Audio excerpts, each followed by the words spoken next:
Hello and welcome to the Tech Show. Today we talk about those new rock shocks, forks, dampers and some internal upgrades for you. Yeah, loads of stuff, plus new grips and a limited edition cross-country bike. Yeah, and speaking of cross-country, we talk about how tech has moved on in the last 20 years.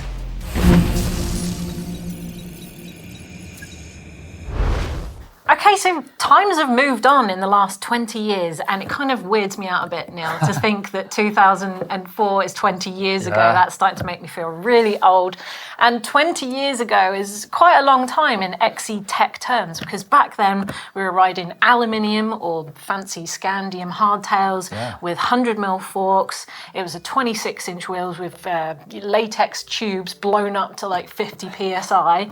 And yeah, things just changed. Although oddly, because now we're talking about full suspension mountain bikes in current XC and how that's like quite modern, but actually the first full suspension mountain bike that was raced in the Olympics was 2000 under Travis Brown, and it was a prototype Trek fuel. But even then, if you look at it, it looks like a hardtail. It's aluminium. It's 26-inch wheel, triple chain ring. Super light bikes as well, weren't they? Those days were like the courses. The races were like 3 hours long, massive. I remember going to some of my first ever races and seeing Henrik Djurnes riding a Proflex full suspension bike cross country. That was I've ridden one of those bikes. It was pretty wacky. I guess he must have virtually locked that thing out. But you look at Val di Sole from the weekend, and we've seen how the course has developed. It's more like an hour and a half, 4 kilometre long tracks, but gnarly. In fact, they're using part of the four cross track there. There's been four cross world championships in the past. Challenging. I mean, they kind of had a bit of rain at the start of the week as well, so that makes things super technical, and it's straight up, straight down. And the bikes have, as we have spoken about, have really developed. And some of those people are riding 120mm travel bikes now as well, aren't they? So I actually raced that Val di Sole course back in 2016, I think it was. And even back then, I was on a 100mm full sus with 29er wheels, and everyone thought I was mad. They were like, "Oh, well, that's a bit much. That is. It's not. It's like a trail bike." But actually, it did me really well because you just needed it there. And now we're looking at people on 120mm suspension, full suspension bikes, and not many people are going for hardtails anymore, are they? Well, Nino Schurter has been there, done that, got his 36th win at the weekend, so he's been around the block, and he was kind of a late-ish adopter to 29ers at least. So he's riding that new Scott Spark. Obviously, the wheelbase is extended, reach, front centre, all that stuff. I think the head angle is 67 on that Spark, 120mm full sus. And plus, we've talked about it a lot recently, but the electric lockouts and the flight attendant, that is, this doing it all for you. On a track like that where you're up and down, I mean, they all are, but you know what I mean? You go from tough climbs to really rough descents, and it's doing everything for you. So you've got an efficient, lightweight bike that is covering the ground really nicely. Yeah, and I think the changes in wheel tech's actually been huge in just that. I mean, 20 years ago we were on 26-inch. Like you said, Nino Schurter around about 2016 was still on 650B, and that was like groundbreaking.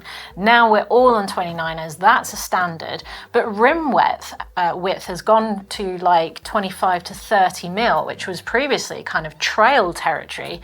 And that's just so that people can run 2.4 to 2.5-inch tyres, which again was kind of trail tyres 10 years ago. And also tubeless technology has really moved on, all just so that the bike can keep up with the demands of these new XC courses that were previously, pretty wild. Yeah, exactly. Talking about wheel tech, Rich has actually been out in Val di Sole sniffing around the pits to try and find some cool stuff. Thanks, guys. Now, back in the day, a 26-inch aluminium rim with a 20mm internal measurement was, well, not too uncommon. It was sufficient, if you like. Times and tracks have moved on greatly. Now, I'm out in front of the Cannondale factory racing pits, who work closely with FSA. And they're developing a whole new wheel because the demands of cross-country have got so high. We've seen a wheel set on the team riders of Mona Mitterwallner, Charlie Aldridge and Alan Hafferley, which looks like a brand newly developed wheel for cross-country racing. Now, that new prototype rim in there looks like it's got a much wider internal width, therefore giving a different profile to the tyre. This could add potentially strength and durability to the rim as well. Now, there might be a weight penalty for that. We don't know the weight, of course, because it's not in there, but XC courses and XC riders are riding harder than ever. The track here in Val di Sole, well, it is gnarly as beep. it's strewn with rocks. Inserts are becoming more commonplace. Hopefully, obviously, new stronger wheels allow that inserts aren't as necessary, shall we say. Wider tyres are becoming more commonplace, and rims are having to accommodate and change it because of that as well. So a lot of tech going into these new wheels and getting riders around the course, not just fast, keeping the weight down, but also getting them through it safely. Nobody wants a mechanical circuit ruins races. Exciting things in the pits, but back to you guys. Cool stuff. Right, guys, join in the debate down in the comments below. What do you think about the new XC tech keeping up with the new demands of courses like Val di Sole? Is it pointless in the real world when it comes to us buying cross-country bikes? Are you still on 2000s bikes? If you are, please put them into the uploader so that we can share them. Maybe we could do like a big 2000s revival in Top Mods next week. Interesting enough, I raced downhill the weekend, and it was a local race, but there's lots of people on sort of bikes that weren't latest tech, and it was good to see people riding really hard and really fast as well. And actually, the guy won my category on a full 27.5 bike. No, yeah, retro. Smoked me. Wow. Anyway, and actually we get into RockShox. There's loads of news from RockShox, starting with Charger 3.1. Ooh. So this is going to be really RockShoxy, this news, because they've released so much stuff, one of which is the new Charger 3.1. So it's a slight improvement on the previous Charger, which is the damper in their forks. And effectively, the biggest news is they've opened the window of adjustment on that damper. So for compression is now more open than ever before and more closed than ever before. And what that means in reality is light riders like myself get a slightly lighter tune just from using the clicks, and heavier riders can get a slightly heavier tune effectively. And on the terms of tuning, they also have allowed you to, buy this new Charger to backwards compatible fit it to your old forks, and you can either go into a service centre and buy this for around about $75, get that in your old forks, or they're creating sort of how-to videos if you're comfortable doing it yourself. And those shims you can buy as a package as well. So if you don't want a whole damper with all of the new upgrades, and you just like the idea of having that bigger shim stack window to adjust your forks, you can buy that for around about $35. And you can also fit that too. So for the $35, it includes the tool that you need to fit this. I think this is really cool. I think it's cool. For a more advanced mechanic who's happy to work on their bike and know how it works, getting involved in the shims. I've never done that, but I think that's really cool. And also being able to buy it through your older fork as well. So that's great news. Also, there's a RockShox Super Deluxe rear shock with new piston that allows double the oil flow. They've lightened up some of the shims to give it a lighter feel on the rebound and aims to provide more traction on the rear. Similar to new Charger for their forks, they've improved the compression damping feel and created a wider range of adjustments for a wider range of riders. So like the Charger 3.1 fork, fully open is more open than before and fully closed is more closed than before. Again, these new high-flow pistons and shim kits are backwards compatible, so you can upgrade older shocks. More RockShox, the Sid Lux flight attendant Scott Sparks. You may have seen this under the hands of aforementioned Nino Schurter. So obviously hidden inside that Scott Spark, as we all know, they kind of moved their rear shock into the frame, but actually they've stuck a flight attendant in there as well, keeping it dry as well. I suppose I know they're completely waterproof, but it's a super neat way of doing it. And obviously you're not dealing with all the cables that you previously would have been on a Scott Spark, where they love their lockouts and traction control. I think it's like 3 stages of lockout, aren't they, on that normal one? So yeah. It's custom design, features an easy way to access the access battery, so it basically pops off the sort of underside of the down tube, along with a repositioned air valve and rebound adjustment for ease of tuning. You still have the 3 compression positions, open, pedal and lockout, and yeah, seems to be working all right for Nino.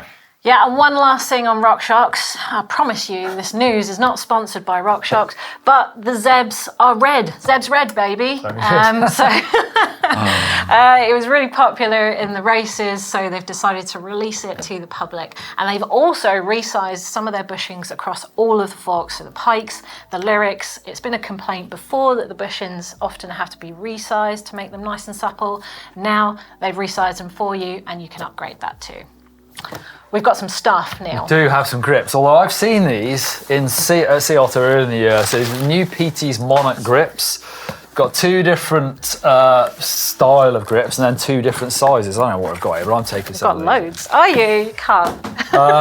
So yeah, we have the Mushroom, which is for trail comfort, and the Knurl, which they're saying is more for race control. So what we got, that's the Mushroom, I reckon. So that's the compound of the rubber, isn't it? One's softer and one's slightly firmer. 2 thickness options. Thin is 30 to 32 mil, and thick 32 to 34. I've definitely gone up the size of my grips. I think I'm getting old, but my wrists are starting to hurt more, so I like a bit more damp into my grip nowadays. You're not getting old, are you? Possibly. My wrists are killing me after the weekend. Yeah, so they've got this sort of finger lock here, and also where your thumb goes, there's a zigzag pattern, which actually is weirdly very grippy. I think it's the angle of the zigzag. Also, you've got a bunch of different colours. There's 12 colours, I believe. No, sorry. There is red, mango, turquoise and slate, but there are 12 colours on these clips, the lock rings, so you can change them up if you want to accessorise and customise, and they will be $24.99 for the grips and $11.99 for the upgrading lock rings. I will mention, as ever, Pete is really good on their eco-credentials as well, so these are 80% made from recycled ocean plastics. Good so point. Shout out to Pete. And no plastic in the packaging either.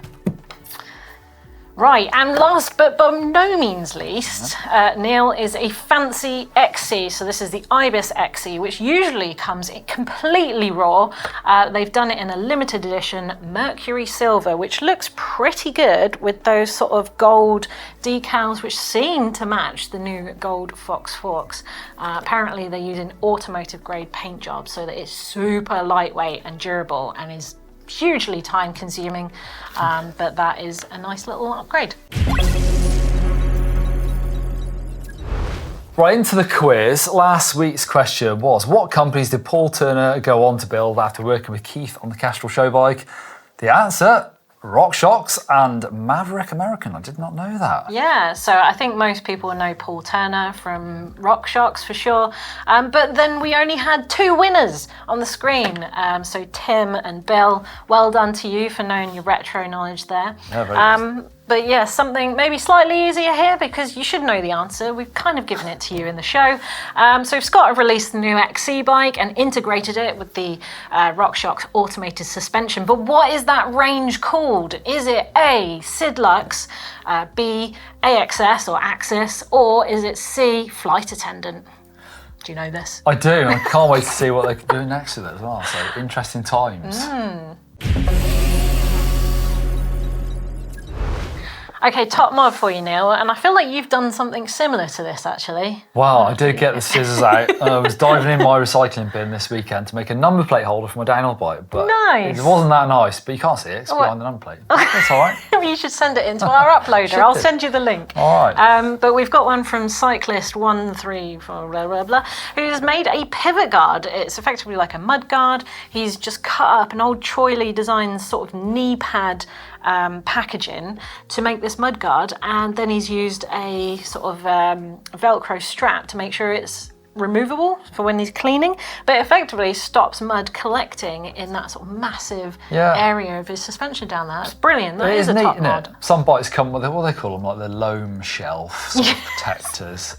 Yeah, you don't often ride loam in the UK, see the mud, or it's so wet it runs off or it's dry. But I mean, also, I've had bikes where it's collected so much that it's stopped the wheel dead and like the wheel doesn't move. Flipping out. Yeah, I've had in downhill racing stones go into sort of bits that jam it up. So yeah, it's a good idea to sort of stop stuff going in there, I suppose. Very nice. And if you've got your own top mod, don't forget to use the uploader link. It's down in the description below.